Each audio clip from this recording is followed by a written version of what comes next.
Dear Mr. Desi, you ask whether permitting employees to periodically consume hydrating liquids and solids in areas other than designated break rooms in your aluminum smelting facilities would render those areas eating and drinking areas under paragraph I-4 of OSHA's Beryllium Standard 29 CFR 1910.1024. This letter provides OSHA's interpretation only of the requirements herein and may not be applicable to any questions not delineated within your original correspondence, such as whether the activities described would be permissible under other OSHA requirements. Your paraphrase question and our response are below. Background. You state the concentrations of beryllium in the materials that you process and in the dust present in your facilities are significantly below 0.1% beryllium by weight. You further state that because aluminum smelters are extremely hot workplaces and that temperatures in some parts, e.g., pot rooms, can reach 140 degrees Fahrenheit indoors during the hottest summer days, you encourage employees to intermittently and briefly consume water, electrolyte drinks, and popsicles in those areas to prevent heat-related illness. You state that the bottles and cups from which workers drink hydrating fluids are stored in refrigerators, coolers, or plastic wrapping, that water is dispensed from coolers on a cart, and that popsicles and other hydrating solids are also stored in coolers. As a result, you state that dust accumulation on these items prior to their use is minimal to non-existent, and that any dust that did accumulate would contain significantly less than 0.1% beryllium by weight. Question. Would the areas of our facilities other than designated break rooms, which work with materials and dusts containing less than 0.1% beryllium by weight, be considered eating and drinking areas under paragraph 29 CFR 1910.1024 I-4 of the Beryllium Standard, if employees consume hydrating liquids and solids in those areas to prevent heat-related illness? Response. At work sites where beryllium is present, the Beryllium Standard requires employers to implement measures in eating and drinking areas to minimize the possibility that employees will be exposed to beryllium due to their ingestion of or dermal contact with beryllium-contaminated food and drink. 29 CFR 1910.1024 I-4. Specifically, the Beryllium Standard requires that beryllium-contaminated surfaces in eating and drinking areas be kept as free of beryllium as practicable. 29 CFR 1910.1024 I-4I, and that no employees enter any eating or drinking area with beryllium-contaminated personal protective clothing or equipment unless, prior to entry, it is cleaned, as necessary, to be as free as practicable of beryllium. 29 CFR 1910.1024 I-4I. The Beryllium Standard defines beryllium contaminated as contaminated with dust containing beryllium in concentrations greater than or equal to 0.1% by weight. 29 CFR 1910.1024b. The Beryllium Standard establishes that employees have dermal contact with beryllium when their skin is exposed to soluble beryllium compounds, solutions, dust, fumes, or mists, any of which contain beryllium in concentrations greater than or equal to 0.1% by weight. 29 CFR 1910.1024b. The standard also regulates employee exposure to airborne beryllium by establishing a permissible exposure limit, PEL, of 0.2 micrograms of beryllium per cubic meter of air, 0.2 μgm3, as an 8-hour time-weighted average, TWA, and 2.0 μgm3, as a short-term exposure limit, STEL, determined over a sampling period of 15 minutes. 29 CFR 1910.1024 C12. See 29 CFR 1910.100, Table Z1. If you allow employees to consume food and beverages in areas other than designated break rooms at facilities at which beryllium is present, those areas would also be considered eating and drinking areas under the Beryllium Standard.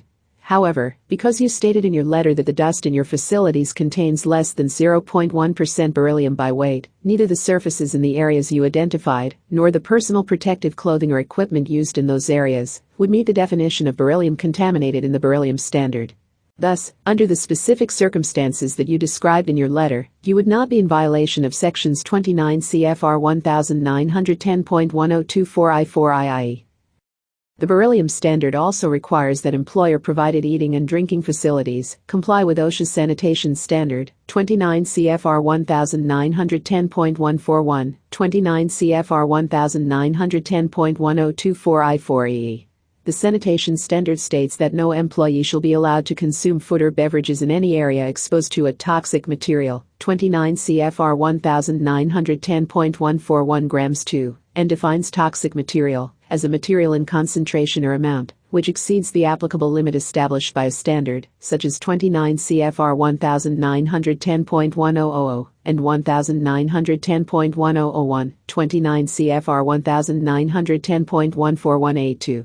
As OSHA explained in a previously issued letter of interpretation, 29 CFR 1910.141 grams 2 prohibits consumption of food and beverages in locations where there is reasonable probability that a significant quantity of toxic material could be ingested and subsequently absorbed. See letter to Mr. Michael W. Vasta, enclosed.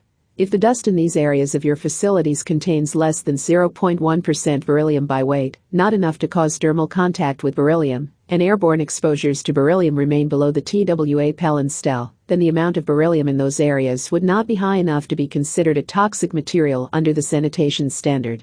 Allowing employees to hydrate in such areas would therefore not violate paragraph 29 CFR 1910.141 grams 2 of the sanitation standard. Moreover, by limiting employees' consumption of food and beverages to periodic and brief hydration with water, electrolyte drinks, and popsicles, and adopting practices for storing bottles, cups, and popsicles that prevent dust from accumulating on those items prior to their use, you have further minimized the risk that employees could ingest or handle beryllium-contaminated food or drink. Additional information regarding OSHA's beryllium standard is available at www.osha.gov/berylliumrule. OSHA also provides compliance assistance resources to help employers, particularly small businesses, meet the requirements of the final rule. For compliance assistance, please contact a compliance assistance specialist at www.osha.gov/complianceassistance/cause or visit OSHA's compliance assistance webpage at www.osha.gov/employers. In addition, employers and employees can call 800-321-OSHA, toll-free, for workplace safety and health information or assistance 24 hours a day. Additionally, based on your representation of the excessive peak levels of heat possible in your facility, a comprehensive heat program is critical to prevent heat-related illnesses in affected workers.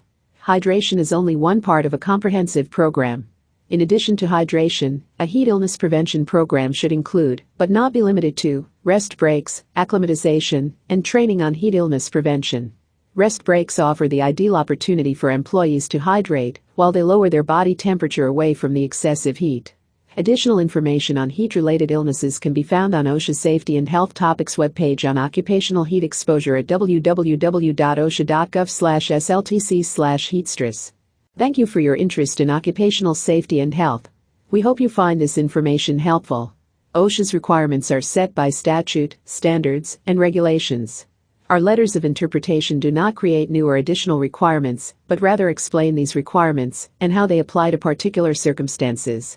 This letter constitutes OSHA's interpretation of the requirements discussed. From time to time, letters are affected when the agency updates a standard, a legal decision impacts a standard, or changes in technology affect the interpretation. To ensure that you are using the correct information and guidance, please consult OSHA's website at www.osha.gov. If you have any further questions, please feel free to contact the Office of Health Enforcement at 202-693-2190. Sincerely, Patrick J. Capist, Acting Director, Directorate of Enforcement Programs.